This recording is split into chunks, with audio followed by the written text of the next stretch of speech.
আজকে এত এত ভক্তের যে সেবার ব্যবস্থা, একজন ভক্ত কিন্তু একাই এই খরচা বহন করেছেন। আবার তিনি বলেছেন আমার নামটা যেন প্রচার না করা হয়। তা যাই হোক, সবাই ঠাকুরের কাছে প্রার্থনা করবেন এইরকম মানুষ হয়। আমরা প্রতিটা মানুষ যশের কাঙাল, কিন্তু এমন একটা মানুষ আজকে কীর্তন জগতে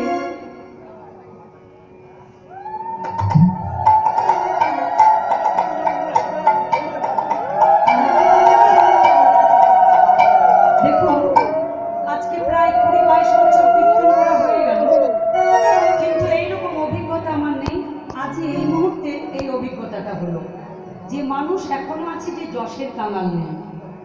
যশের কাঙাল আমরা জানি সবাই, কিন্তু আজকে যে সেবার ব্যবস্থা করা হয়েছে, যিনি খরচা বহন করছেন তার নাম বলা নিষেধ।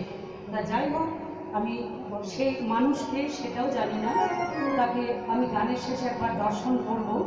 তা আমি ঠাকুরের কাছে প্রার্থনা করি তার মতো মন যেন আমারও হয়, বা তার মতো মন প্রতিটা ভক্তের যেন হয়।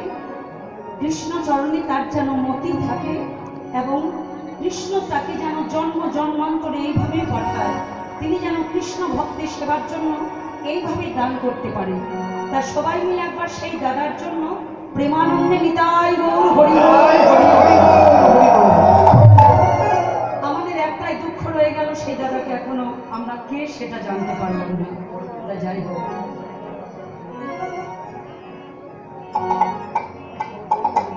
আজকে আমরা যে সূর্য পূজা লীলা আস্বাদন করব,